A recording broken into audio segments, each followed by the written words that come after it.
muchas gracias a la Fundación Gustavo Bueno y en particular a Gustavo Bueno Sánchez por la invitación. Para mí es un placer estar aquí, especialmente en la Universidad de Salamanca, que siempre es un gusto venir, ¿no?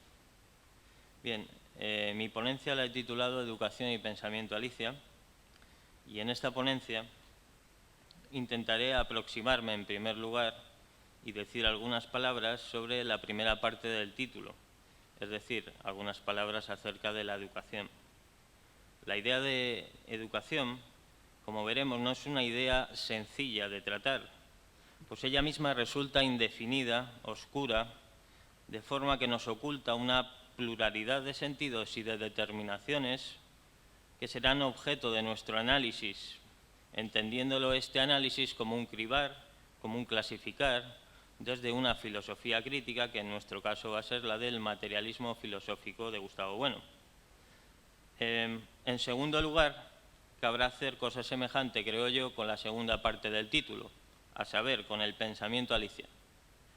Como ustedes saben, el concepto pensamiento Alicia fue acuñado por Gustavo Bueno en su obra Zapatero y el pensamiento Alicia, publicada en el 2006, en la que se trataban una serie de ejercicios o pensamientos salidos del arco de los dientes del entonces presidente socialista José Luis Rodríguez Zapatero, que a juicio de Bueno estos pensamientos representaban una genuina y brillante muestra de pensamiento simplista, pueril y a la postre mala fe.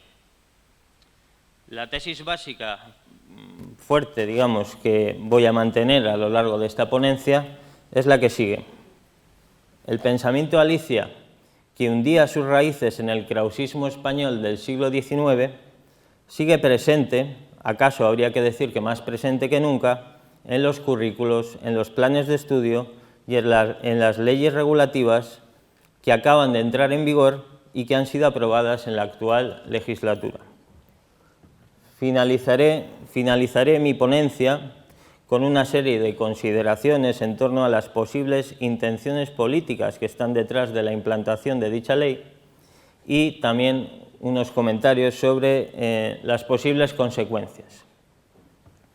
Comencemos entonces con la primera parte, es decir, hablando algo de la educación.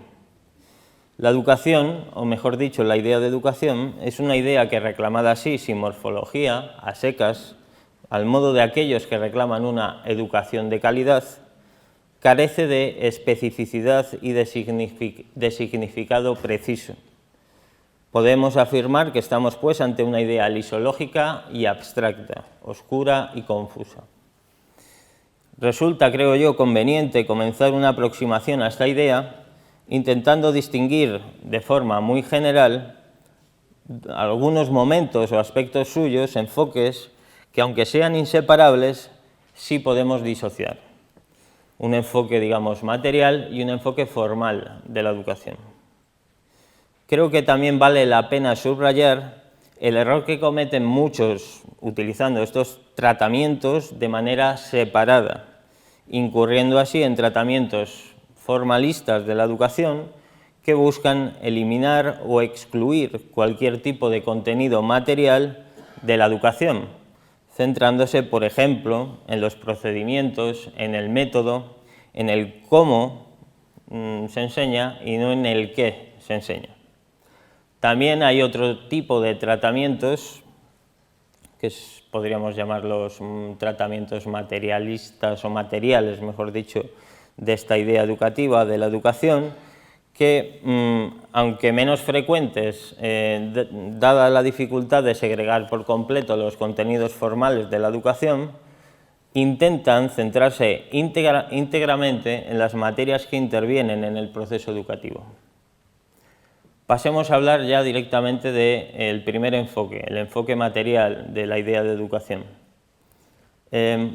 En este enfoque, formalmente, digamos que podemos destacar una característica que es la estructura distributiva del proceso formal de la educación. La estructura del proceso educativo es análoga a la que encontramos en procesos como procesos alimentarios o en medicina. No se educa a una población, al igual que no se educa, más que metafóricamente, a una población. el proceso educativo, así como el de la vacunación, se lleva a cabo en grupos de individuos que reciben distributivamente vacunas y contenidos educativos. También, dentro de esta estructura formal distributiva, podemos incluir aquí el aprendizaje en su sentido etológico. Por lo que respecta a la consecución de ciertos fines, como pudiera ser el de la supervivencia o reproducción de la especie, pues tanto la educación como el aprendizaje pueden llegar a identificarse. Yo descarto, cabe descartar la posibilidad de una relación reflexiva o autológica en el proceso del aprendizaje, al modo o de modo que el individuo humano o el estudiante se eduque a sí mismo. Nos decía Bueno a la manera del filósofo autodidacto de la novela de Aventofail. Como veremos, es muy frecuente encontrar este tipo de formalismos en las leyes regulativas del sistema educativo. A modo de ejemplo, podemos traer a colación algunos de los objetivos presentes en la resolución aprobada por la Asamblea General de Naciones Unidas en el 2015, la popularmente conocida como Agenda 2030. En el objetivo número 3 de esa agenda nos dice que se buscará garantizar una vida sana y promover el bienestar de todos a todas las edades. Bien, aquí cabe preguntarse qué entiende por una vida sana. ¿Qué se entiende? ¿Qué entiende por bienestar? ¿Cómo conseguir esa vida sana? Cabría restaurar, digo yo, una educación castrense, es decir, la conocida como mili, para fomentar que la sociedad realice ejercicio físico. ¿Y qué ocurre, pongamos por caso, con el bienestar de los productores de aceite de palma, cuyo sustento depende de la venta de bollería industrial? ¿No merecen ellos también bienestar? Pasemos a otro objetivo de esa agenda, el objetivo número 4. Ahí nos dice que se buscará garantizar una educación inclusiva y equitativa de calidad y promover oportunidades de aprendizaje permanente para todos. Ocurre lo mismo, ¿qué entiende aquí este objetivo por educación inclusiva? ¿Inclusiva también con nuestros hermanos los simios, como proponía el pensamiento Alicia? Vayamos ahora a otra característica dentro de este enfoque formal de la educación. La educación formalmente posee un carácter normativo. El proceso educativo no se imparte individualizadamente, ideográficamente, es decir, no es un proceso único e irrepetible para cada individuo, sino que posee un carácter nomotético, regido por normas que a su vez no caen del cielo estrellado sobre mí, ni brotan de la ley moral dentro de mí, por decirlo con Kant, sino que surgen de rutinas y dentro de ellas de algunas victoriosas que consiguen imponerse frente a otras. La adopción de estas rutinas implica, contra lo estipulado por cierta filosofía de la educación o cierto pedagogismo humanista y pacifista, implica una disciplina y en buena medida implica también violencia. Me gustaría traer a colación aquí una cita extraída de una obra de Bueno, La vuelta a la caverna, en la que nos dice: hay violencia circular, física o psíquica, en el proceso mismo mediante el cual las crías humanas se transforman en adultos mediante la crianza o la educación. Sin educación, las crías humanas se mantendrían en un estado prehistórico, por no decir zoológico. Pero todo proceso de educación es un proceso continuado de violencia, de enderezamiento, incluso de acción contracorriente de determinadas tendencias naturales. Por ello, algunos han llegado a decir que la educación es una forma de represión y han predicado la necesidad de una educación no represiva, no directiva, no autoritaria, libre, entre comillas. Pero esa educación no violenta es un concepto mal formado. Una cosa es su metodología, una cosa es la supresión de la violencia física en la educación y otra cosa es confundir la supresión de la violencia física con la supresión de toda disciplina ejercida mediante la presión social del grupo sobre el individuo, mediante vetos, prohibiciones, premios, alabanzas, que actúan como refuerzos de una conducta considerada educada. Bien, como hemos dicho, el establecimiento de una determinada normatividad implica el rechazo de otras, por lo que este proceso no puede ser axiológicamente neutro, por mucho que algunas corrientes pedagógicas pregonen o manifiesten sus intenciones de no tomar partido o mantenerse neutras, ¿no? Imparciales. Por poner un ejemplo que trataremos más adelante, el proyecto pedagógico del krausismo encerraba también valores que aparentaban neutralidad, pero introducían principios metafísicos como el de la unidad armónica del género humano, para nada neutrales, al menos en el plano ontológico. Veamos un ejemplo a través de uno de sus máximos representantes, de Giner de los Ríos. Nos dice Giner: la escuela ha de procurar la neutralidad más rigurosa en cuantas esferas dividen y apasionan a los hombres, y la concentración de todas las fuerzas del maestro sobre lo que pudiera llamarse la formación del espíritu racional en el individuo. Esto es, que ha de procurar el proporcionado desenvolvimiento de todas sus energías en tan alta esfera y con tan humano e imparcial sentido, que cuando el curso natural de las cosas le vaya llevando hacia alguna solución de las que distinguen a los hombres en confesiones, partidos y escuelas, no por ello rompa la concordia que nace de la unidad de nuestro ser en todo, sino que afirme el espíritu común, que bien puede mantenerse por cima de las divisiones más profundas y considere a todas las tendencias, aun las más divergentes, como otras tantas fuerzas que, no obstante su mutuo exclusivismo y sépanlo o no, colaboran cada uno a su modo por sus medios peculiares en el proceso constructivo de la obra y vida humanas. Bien, dejando atrás entonces este primer enfoque, el enfoque formalista de la educación, hablemos ahora del segundo enfoque, que sería el material. Este enfoque material nos pone ante la presencia de los contenidos específicos presentes en el proceso educativo. Estos contenidos materiales no se limitarán a las morfologías corpóreas que sustentan el proceso, tales como bolígrafos, como pupitres, como salas, como aulas, sino que teniéndolos en cuenta, abarcará también contenidos institucionales culturales distribuibles normativamente, ya sean contenidos lingüísticos, contenidos políticos, históricos, económicos, todos ellos inmanentes a una esfera cultural concreta. Pero también se incluirán aquí a los propios sujetos susceptibles de asimilar esos contenidos, en tanto que son, al menos jurídicamente, personas.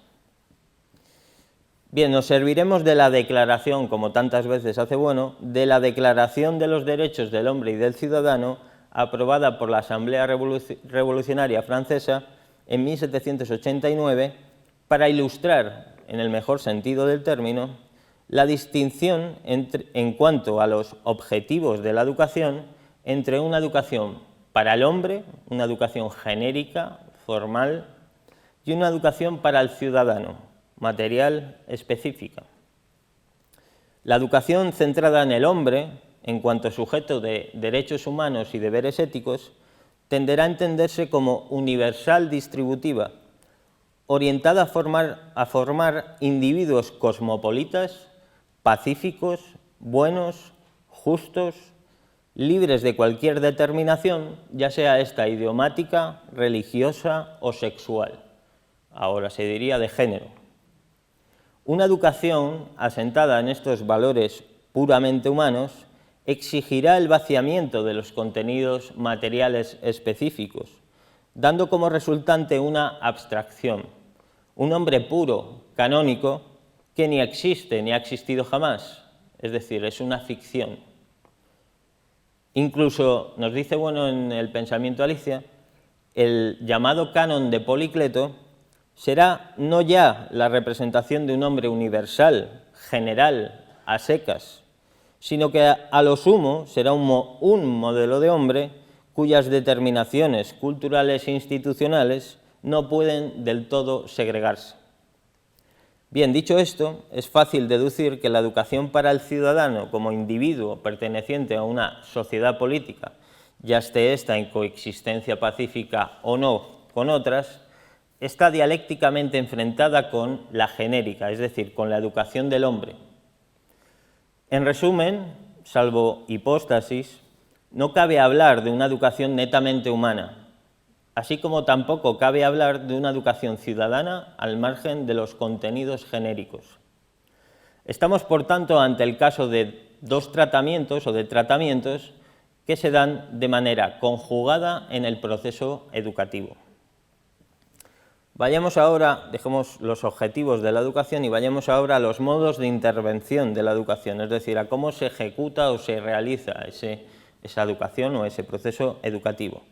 Ahí podemos distinguir entre una educación reglada, es decir, una educación organizada, sistematizada, y una educación difusa, no reglada, ¿no? En la que podemos incluir, por ejemplo, nos dice, bueno, el aprendizaje de la lengua materna o de las costumbres inmanentes a una esfera cultural concreta. También podemos diferenciar entre una educación universal, que sería extensionalmente para todos, y una educación particular, para un grupo concreto. El caso del que yo me ocuparé, del que nos ocuparemos, es el de la reciente y aprobada Ley Orgánica 3/2020, por lo que habremos de tratar con una educación particular y reglada. Particular en la medida en la que se trata de una ley que está dirigida a un grupo concreto de individuos, es decir, a los jóvenes en periodo escolar, y reglada por lo que de norma organizadora del sistema educativo español tiene. Bien, una vez dicho esto a grandes pinceladas acerca de la educación, vayamos con la segunda parte del título, es decir, con el pensamiento Alicia.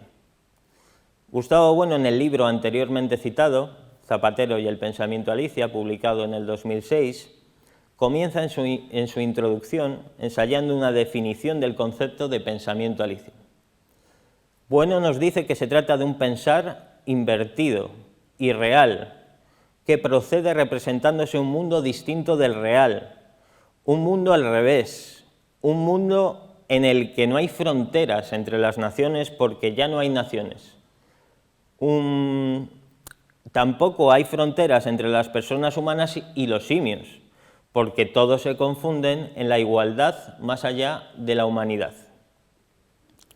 Bien, este pensamiento, nos dice, bueno, simple o simplón, requiere ser distinguido de otro pensar, el utópico, con el que podría confundirse. El género literario de las utopías, por ejemplo, a todos nos viene a la cabeza la utopía de Tomás Moro, pero también nos habla de La ciudad del sol de Campanella, etcétera, tienen la virtud de sernos útiles a la hora de formar un juicio crítico sobre nuestro propio mundo, sirviéndonos de ideal, de contraste con nuestro mundo realmente existente, podríamos decir, de forma que podamos ver las virtudes o deficiencias, ¿no?, de este mundo en el que estamos. El pensar aliciano carece de esa conciencia de la distancia y se convierte así en un pensamiento, en un pensar acrítico, simple, voluntarista, que cree que querer es poder. Se trata de un razonar que encubre las dificultades realmente existentes con una sonrisa resplandeciente, sin mácula de inteligencia, llega a decir Bueno.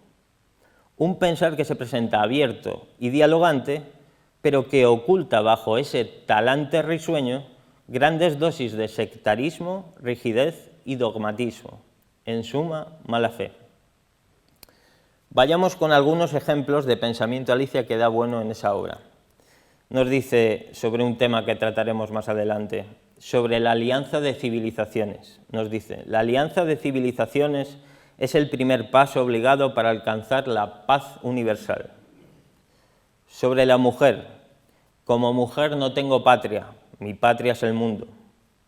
Sobre el humanismo es la única ideología decente que puede tomarse como fundamento para ordenar la convivencia humana en el mundo globalizado del siglo XX. Bien, este tipo de profundas cogitaciones fueron pronunciadas por el entonces presidente del Gobierno, José Luis Rodríguez Zapatero, en la legislatura inmediatamente posterior al atentado del 11 de marzo de 2004, el 11M, atentado, por cierto, cuyos autores intelectuales siguen sin ser esclarecidos. Bien, durante esta legislatura se llevaron a cabo una serie de reformas legislativas y de cambios políticos, por ejemplo, la ley de matrimonio homosexual, la llamada ley de memoria histórica y, por supuesto, la retirada de tropas de Irak, cuyos efectos en la sociedad española me aventuro a decir que todavía perduran.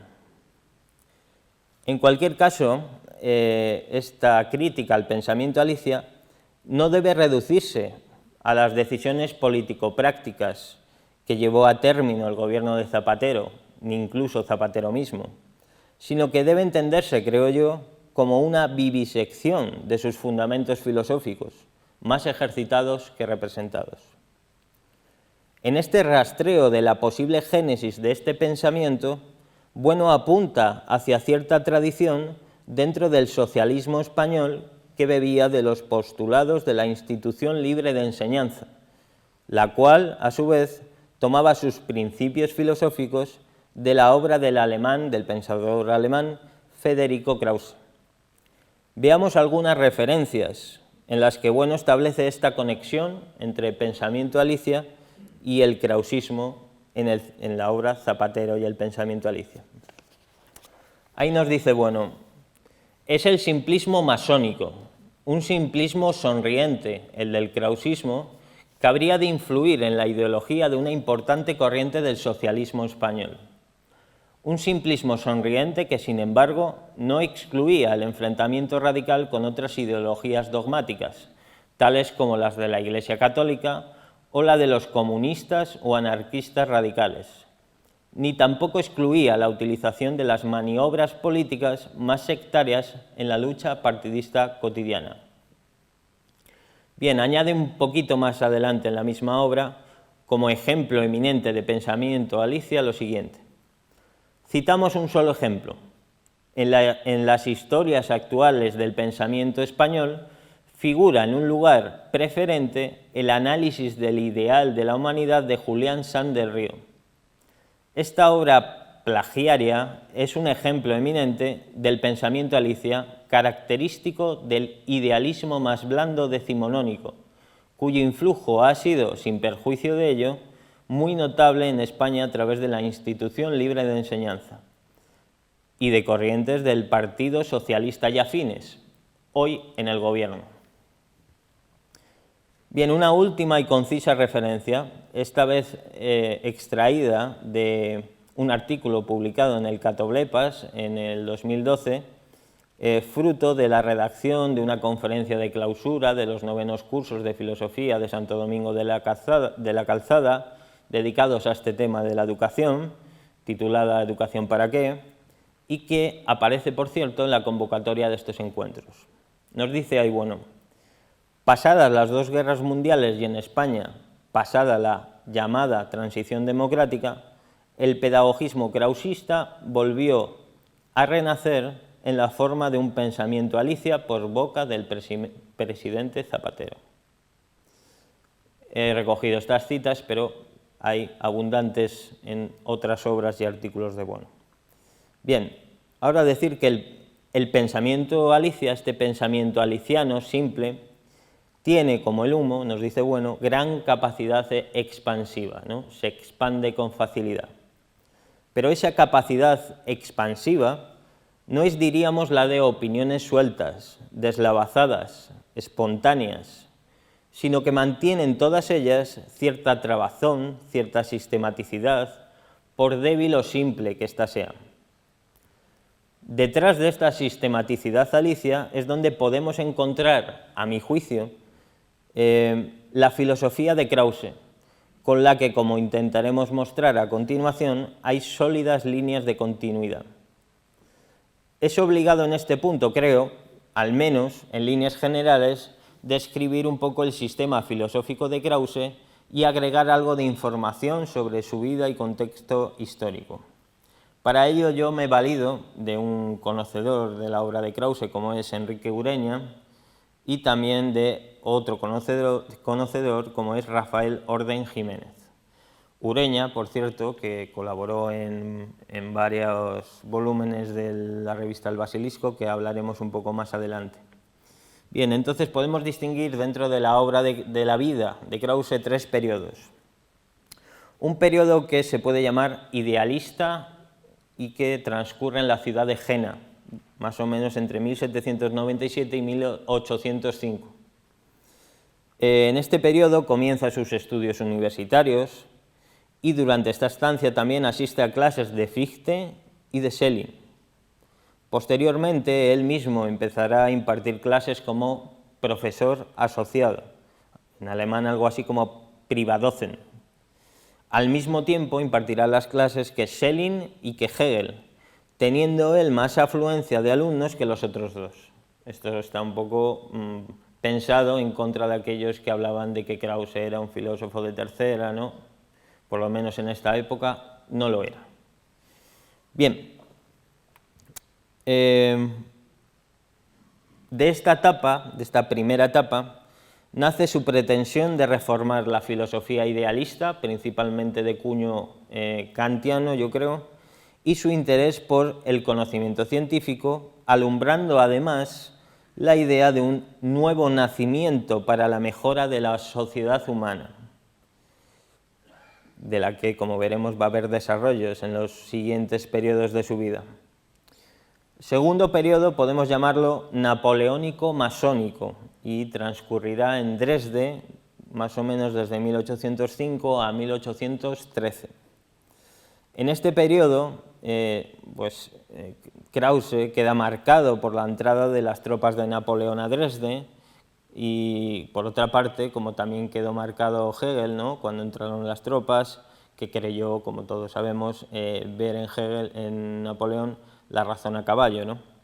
Pues digamos que Krause no vio a la razón a caballo, pero lo que sí vio fue la realización de un concepto que él mismo había enunciado en una obra que había escrito años antes, que se titulaba Fundamentos del Derecho Natural, publicada en 1803, en la que nos hablaba de un concepto muy concreto que es el de Estado mundial, es decir, creyó ver en Napoleón el baluarte del Estado mundial.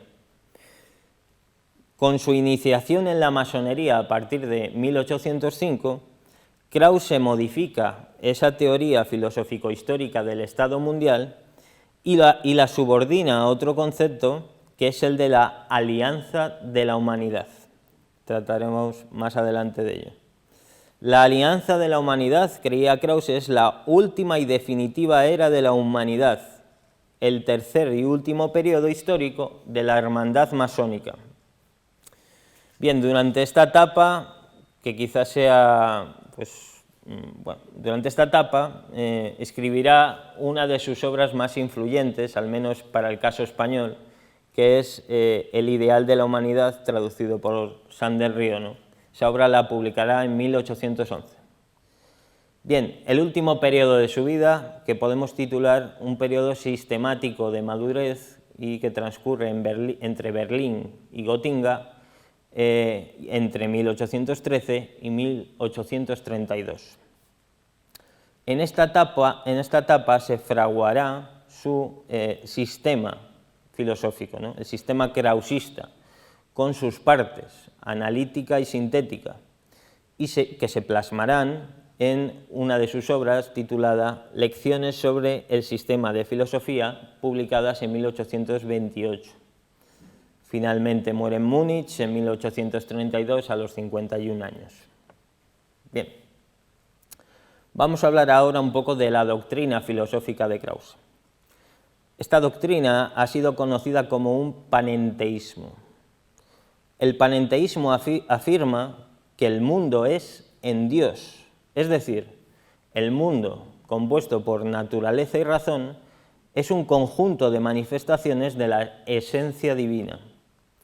Dios no es reducible al mundo, como creían los panteístas, sino que es infinito y anega al mundo distinguiéndose de él.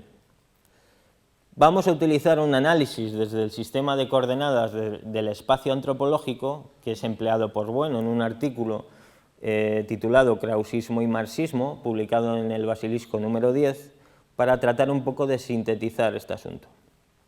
Como ya ustedes saben, las coordenadas del espacio antropológico se dividen en tres ejes, ¿no? El eje angular, el eje radial y el eje circular. Empecemos por el angular. En el eje angular es donde solemos establecer las relaciones entre los hombres y los númenes primero y posteriormente con los dioses de las religiones terciarias, por ejemplo.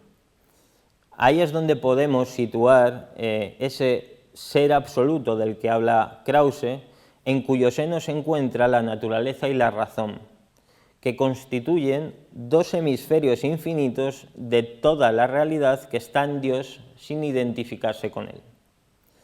En su sistema, tras una primera parte que él llama subjetivo-analítica, en la que se establece una autopercepción del yo, ya vemos ecos kantianos de fondo, pues esa autopercepción del yo la establece como principio de conocimiento. Emprende a partir de él una escalada, un análisis para intentar diferenciar las partes de ese yo y descubre que ese yo, lo primero, es un espíritu. Lo segundo, nos habla de la naturaleza, es decir, algo así como la res extensa, ¿no?, en Descartes, en la que nos dice predomina la totalidad sobre la mismidad del yo.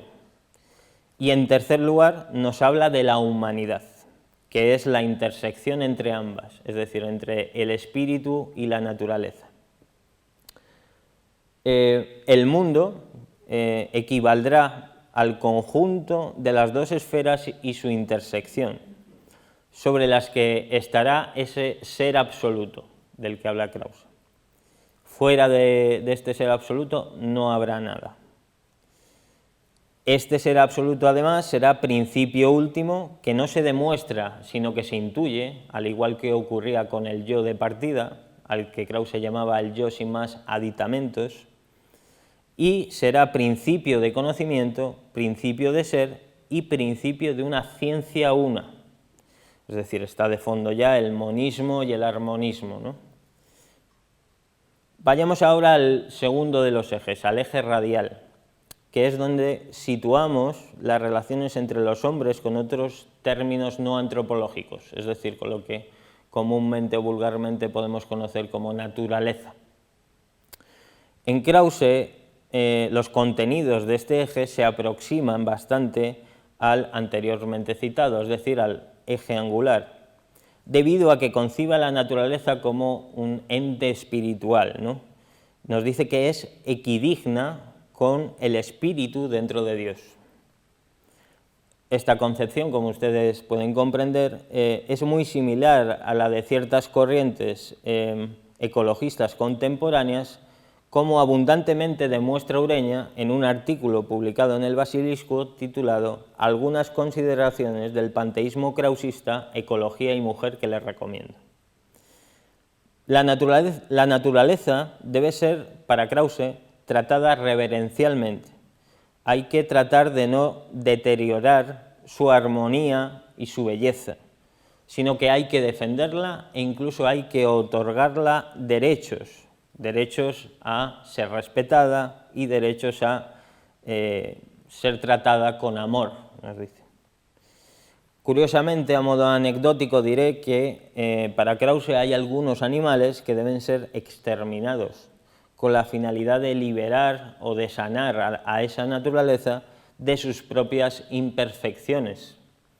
Ahí nos habla, por ejemplo, de leones, de chinches, de hienas, etc. Bien, en el último eje, que sería el eje circular, que es donde nosotros establecemos las relaciones de los hombres con otros hombres, pues es donde Krause asume una concepción idealista del desarrollo histórico. El motor de la historia serán para Krause los impulsos éticos armonizados en un proceso evolutivo que culmina, nos dice, bueno, al modo joaquinita, es decir, al modo de Joaquín de Fiore, o yo también añadiría al modo teilhardiano, ¿no?, de Teilhard de Chardin y ese punto mega, en una gran alianza de la humanidad. Aquí encontramos, creo yo, la parte más práctica de la filosofía de Krause, su teoría de las alianzas, que buscarán todas ellas converger en una gran alianza que utilice como medios para llegar a la misma, pues la educación principalmente y el diálogo pacífico, no coercitivo. El motor de la historia, insistimos, no va a ser esa lucha entre facciones antagónicas, es decir, la lucha de clases marxista, ni tampoco será el combate por la hegemonía entre los estados al modo hegeliano, sino que se apostará por una transformación gradual, eso sí, no revolucionaria, dentro del seno de la sociedad civil que utilice como herramientas la educación puramente humana, que al final nos aboque a un progreso social cada vez más acusado y en el límite total. Bien, una vez planteadas estas en líneas generales el sistema filosófico de Krause, podemos tratar de establecer cómo se produjo la penetración en el panorama político y social español de esa filosofía. Para ello yo me voy a servir de un artículo de Gustavo Bueno Sánchez titulado Historiografía del krausismo y pensamiento español, que está accesible en el proyecto de Filosofía en Español. Ahí diferencia tres etapas que he matizado un poco. En la primera etapa, que yo creo que podríamos llamar de krausismo español primigenio o genuino, es en aquella en la que comienzan a penetrar las ideas de Krause a través primero del famoso discurso de inauguración del curso académico que dio Sanz del Río en la Universidad Central en 1854 y después de la traducción que hizo de El ideal de la humanidad de Krause.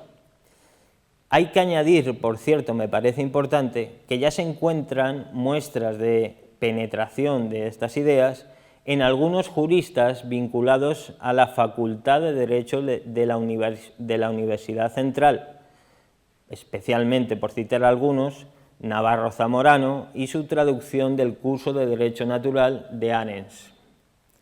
Bien, esta etapa creo que concluye con la restauración borbónica de 1874 y en ella podemos incluir algunos de sus discípulos más directos de Sanz del Río, como pudiera ser Fernando de Castro. Una segunda etapa de esta penetración incluye todo lo que tiene que ver, creo yo, con la Institución Libre de Enseñanza, que como ustedes saben fue fundada en 1876 por Giner de los Ríos. También quizá lo que tenga que ver con el Museo Pedagógico Nacional, fundado en 1883 por Cosío. En esta etapa incluimos a discípulos como el ya citado Giner de los Ríos, Gumersindo Azcárate o Nicolás Almerón. Es una etapa centrada sobre todo en la parte pedagógica del sistema krausista, alejada quizá de una parte más ontológica o teológica. Bien, y por último una tercera y última fase dentro de esta penetración que comprendería todo el siglo XX, especialmente el intento de rescate y revitalización política del krausismo y el institucionalismo por parte de algunos liberales, católicos postconciliares y facciones de la izquierda socialdemócrata. Podemos destacar aquí la labor llevada a cabo por la revista Cuadernos para el Diálogo, en la que colaboraron algunos de los muñidores del advenimiento de la democracia en España, que luego, por cierto, gravitarían en torno a la órbita del PSOE y que pueden ser algunos como Juan Luis Cebrián, Elías Díaz, José Luis Avellán, Javier Muguerza o Ignacio Sotelo. También algunos colaboradores de la revista Cuadernos del Congreso por la Libertad y la Cultura, en la que yo creo que hay que destacar algunas intervenciones o colaboraciones de Rodolfo Llopis, que fue ministro de Instrucción Pública en la Segunda República y masón, para más señas. Bien, una vez planteadas, creo yo, estas líneas maestras sobre las que voy a sustentar mi trabajo, procedo ahora a intentar trazar, en la medida de lo posible, coordinaciones entre el pensamiento Alicia de raigambre krausista y la recién aprobada Ley de Educación. Ante todo, creo que cabe advertir que la actual Ley de Educación, la llamada LOMLOE, aprobada ahora, es una modificación de otra ley, la LOE, del 2006, aprobada también bajo un gobierno socialista. Entre medias encontramos otra ley, aprobada en el 2013, la llamada LOMCE, o popularmente conocida como la Ley Wert, que quedará totalmente derogada. Dos serán los motivos que nos dice el preámbulo para dicha derogación.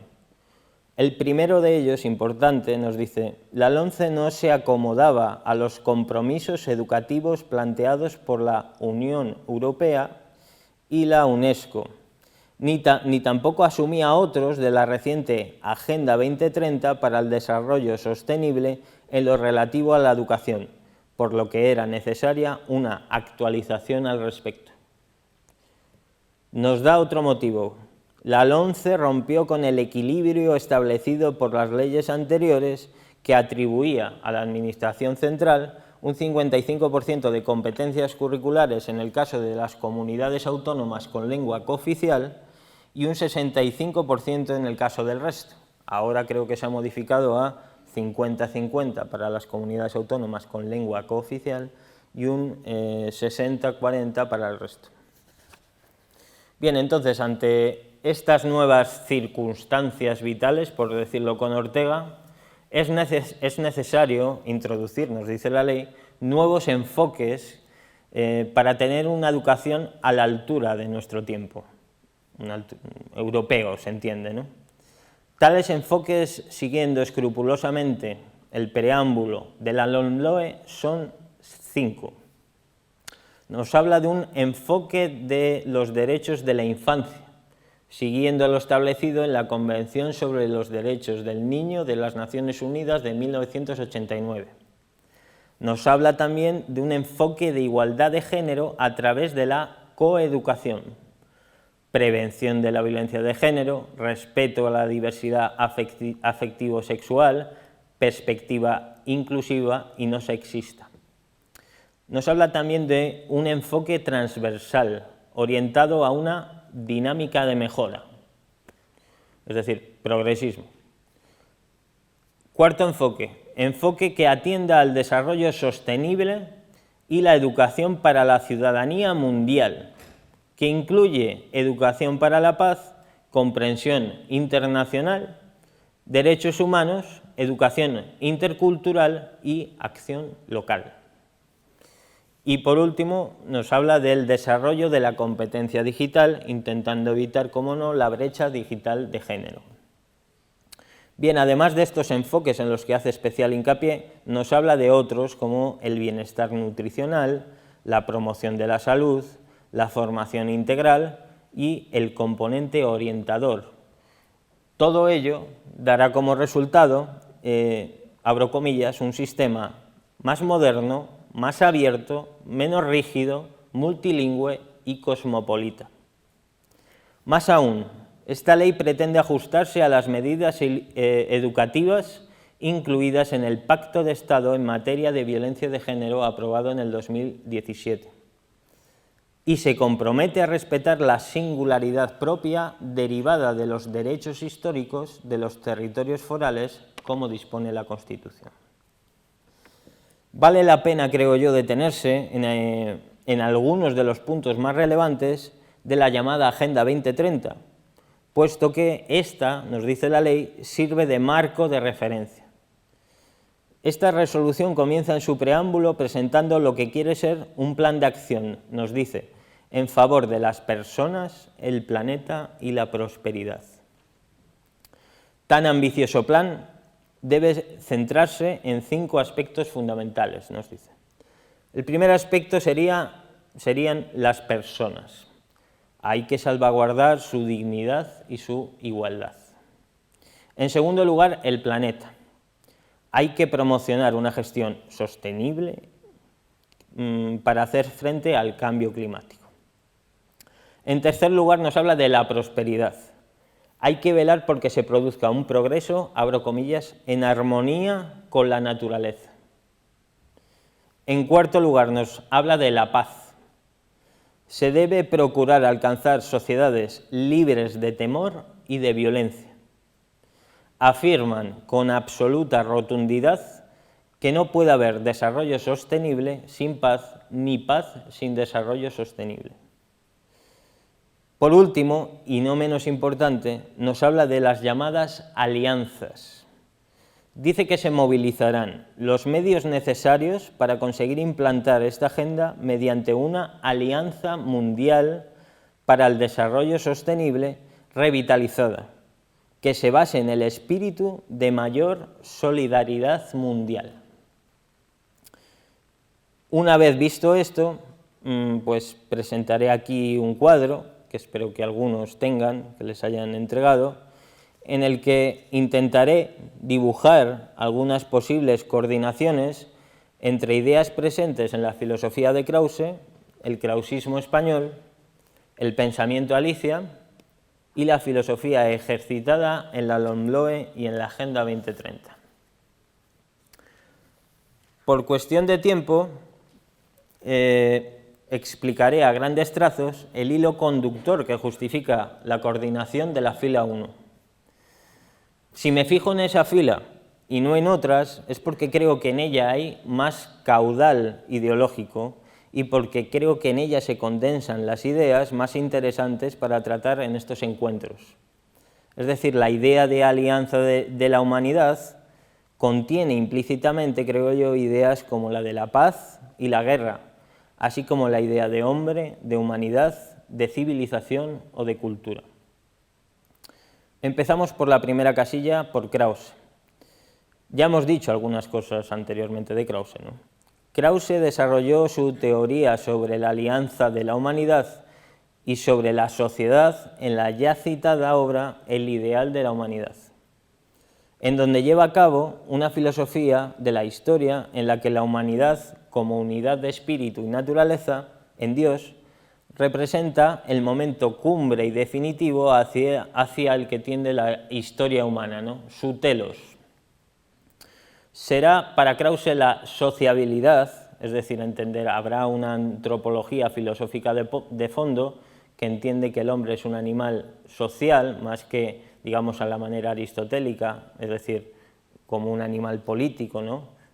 Krause creerá con los estoicos en un zoon koinikon, al contrario de lo que proponía Aristóteles, que era un zoon politikon.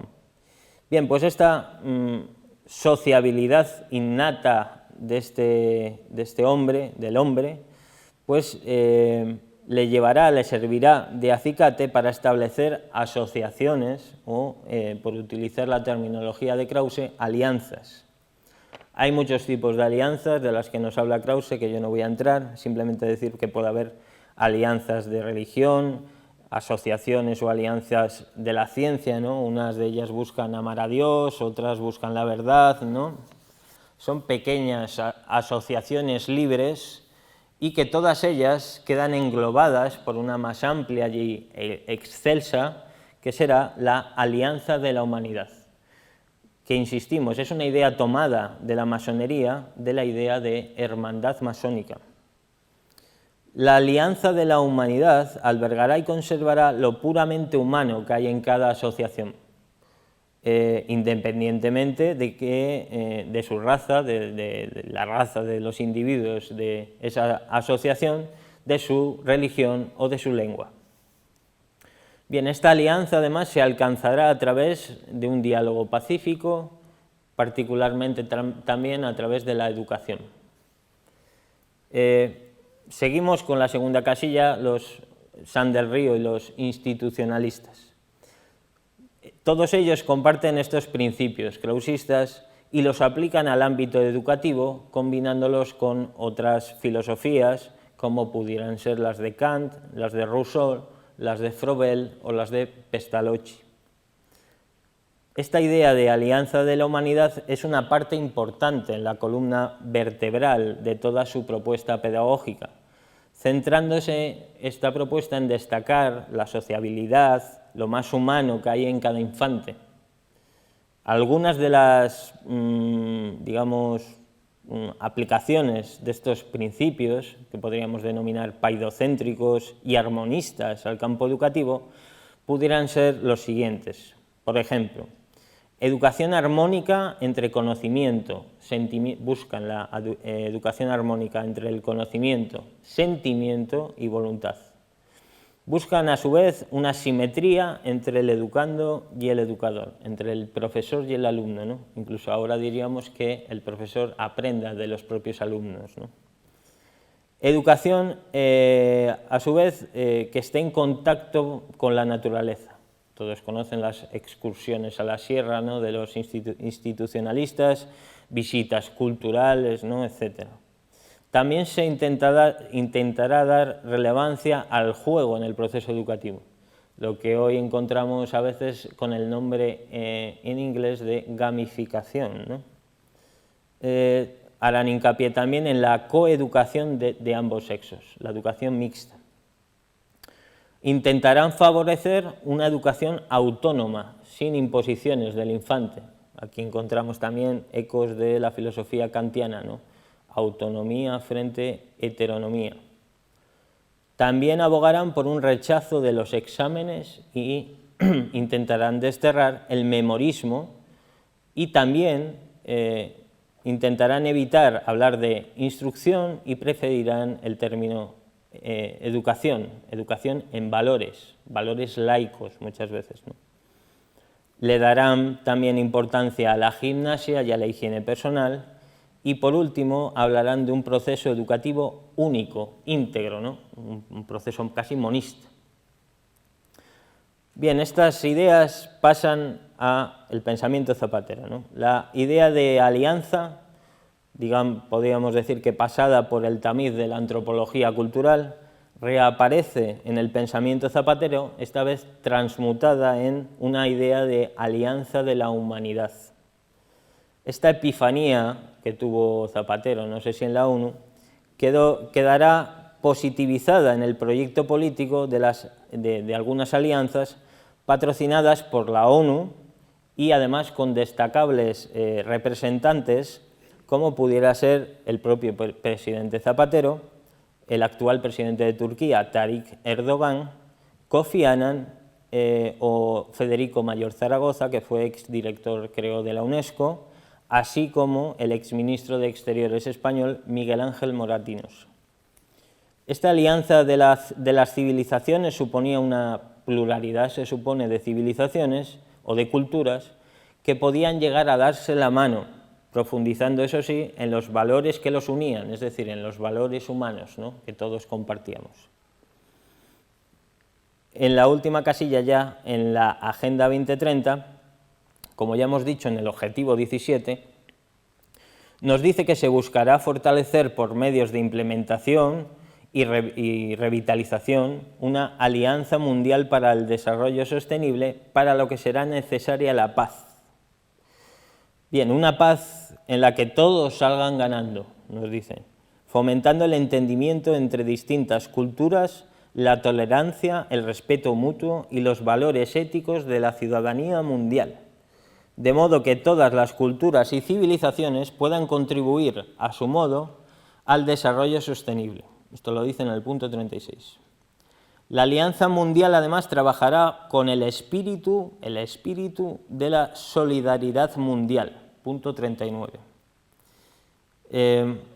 Intentando, eso sí, eliminar los obstáculos que impidan la realización del derecho a la libre determinación de los pueblos, algunos de ellos indígenas, como cita abundantemente también en esa agenda. La LOMLOE, la actual Ley de Educación, recoge estos principios y los mantiene prácticamente igual, la misma terminología. Nos hablará de ciudadanía mundial, formación para la paz, todo esto, ¿no? Bien, entonces, Una vez vistas, creo yo, estas líneas de continuidad, yo creo que hay que centrar el análisis crítico en tratar de identificar qué tipo de fundamentos doctrinales comparten todos estos contenidos filosófico-ideológicos que acabamos un poco de bosquejar. Yo creo que podemos diferenciar 7 principios, creo que son. El primero de ellos sería el principio monista y el segundo el armonista, ¿no? Todo está en todo, a la unidad del mundo, de la humanidad, ¿no? Y todo muy armónico, ¿no? Si hay diferencias, pues son aparentes. Estos dos principios se retroalimentan, ¿no? Y se complementan, por otra parte. Un tercer principio que podemos diferenciar es el principio progresista, es decir, la sociedad avanza siempre, ¿no? Mejora, mira hacia adelante, como decía María Teresa Fernández de la Vega en una intervención que tuvo en un instituto, mira hacia adelante, ¿no? El retroceso, si lo hay, es aparente. Un cuarto principio que sería el de la solidaridad. Se da por hecho que los hombres cooperan entre sí y sobre todo a través del diálogo pacífico, tolerante, no violento y empático con el otro, ¿no? Esta será una palabra que sale repetitivamente también en la nueva ley, ¿no? Empático también con nuestros hermanos los animales, se llega a decir, empatía. Un cuarto principio que sería quinto, el de un principio pacifista e irenista. Se entiende siempre la guerra como un fracaso de la humanidad, ¿no? Hay que gritar ese no a la guerra. Este principio puede estar inspirado, como se ha hablado en otras ponencias, en el ideal de la paz perpetua de Kant, creo yo. Un sexto principio que sería el principio humanista, ¿no? Como decía Protágoras, a través de su principio de homo mensura, pues el hombre es la medida de todas las cosas, ¿no? Puede entenderse, digamos, en su vertiente laica o ética. Este principio, además, se presenta como, creo yo, un principio afín al idealismo subjetivo kantiano, así como a cierto racionalismo ilustrado. Por último, un principio democrático parlamentario. La democracia liberal se presenta como el sistema definitivo, sustentado por un Estado de derecho. Fundamentalismo democrático, ¿no? Lo que diríamos en terminología de Bono. Bien, todos estos principios se desenvolverán o se desarrollan, creo yo, a través de 3 metodologías.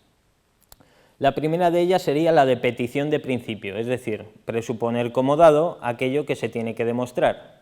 Ejemplo, el humanismo cuando habla en nombre del hombre, como si ese hombre estuviese ya dado previamente, ¿no? Al modo de lo que hacen los contractualistas, ¿no? Que hablan del hombre en estado de naturaleza. Pero claro, eso ya es pedir el principio que había un hombre que no estaba constituido por una sociedad política, etcétera, etcétera, ¿no? Eso es lo que deben demostrar. Bien, otra metodología que sería la axiomática deductiva.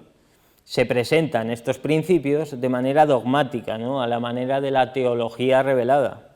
Se elimina así todo componente apagógico o dialéctico.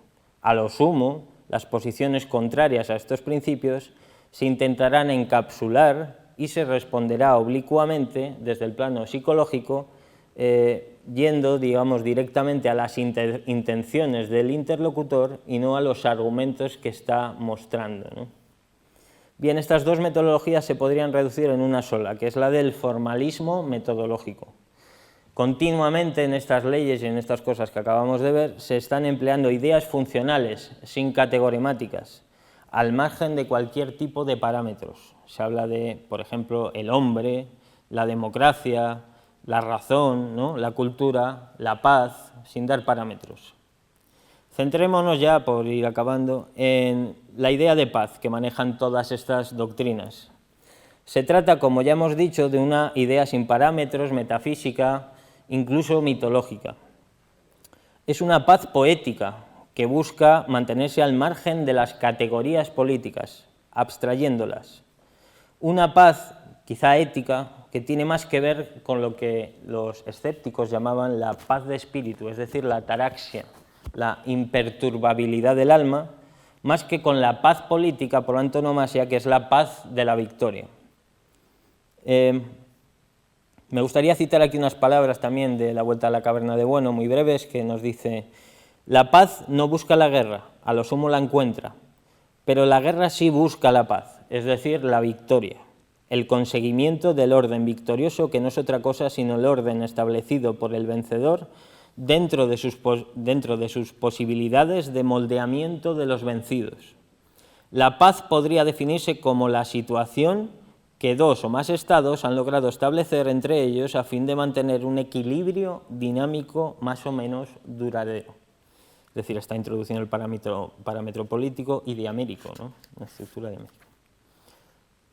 Vamos a decir dos cosas acerca de la idea mundana de guerra que manejan estas también filosofías o ideologías.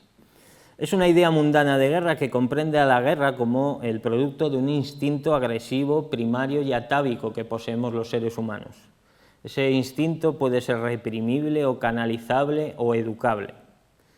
Ese principio de agresividad básica que poseen los hombres puede ser o bien sublimable en otras actividades, ya sean estas económicas, deportivas, ¿no?, laborales, o bien puede ser rectificable por medio de muestras de buena voluntad, ¿no? Pues las pancartas, el no a la guerra, el salir a la calle, las paellas solidarias, qué sé yo,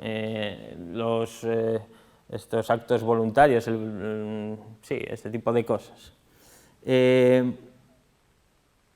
También puede ser esta idea de guerra reprimible a través de un adoctrinamiento intenso y precoz en las bondades de unos valores humanos que supuestamente nos disuadan de seguir estos instintos asesinos. Este adoctrinamiento creo que es el que encontramos claramente en las presentes leyes educativas que acabamos de analizar. Ya vamos con las conclusiones. Yo creo que podemos ir ahora formulando, pues eso, unas consideraciones generales, ¿no?, dadas ya las correspondencias y determinaciones pertinentes. Creemos que estamos, o creo que estamos, en condiciones de afirmar que la actual ley educativa, la LOMLOE, es solidaria de una idea de paz poética o de paz ética, así como de una idea vulgar de guerra en su modulación etológico-naturalista moderada. Encontramos también principios axiomatizados de ideologías humanistas, fundamentalismo democrático, gnosticismo pleromático y mitos o tratamientos puramente metafísicos de ideas como la de cultura. Subrayamos, o subrayo yo también, de nuevo, que la filosofía ejercitada de fondo es armonista y monista. Asimismo, me planteo si todas estas nematologías no están canalizadas por otro mito, acaso más amplio y que las arracima o agrupa, como pudiera ser el mito de la globalización. Sin querer entrar en mayores pormenores en lo relativo a esta idea, aventuraré que muchas de estas ideas son empleadas al modo de ideas aureolares. Las ideas aureolares son ideas infectas en devenir como ideas, aunque se presenten muchas veces como perfectas, como concluidas, acabadas. Todas estas ideas, quiero decir, en toda idea aureolada, hay una petición de principio, que como hemos visto es una metodología empleada frecuentemente por los redactores de estas leyes. Por ejemplo, la paz, la igualdad entre los hombres, la solidaridad mundial, la democracia, etcétera, no son ideas clausuradas, acabadas, incuestionables, ¿no?, unívocas. Son ideas en marcha y procesos que pueden tener múltiples determinaciones en función de los parámetros que se las asigne, ¿no?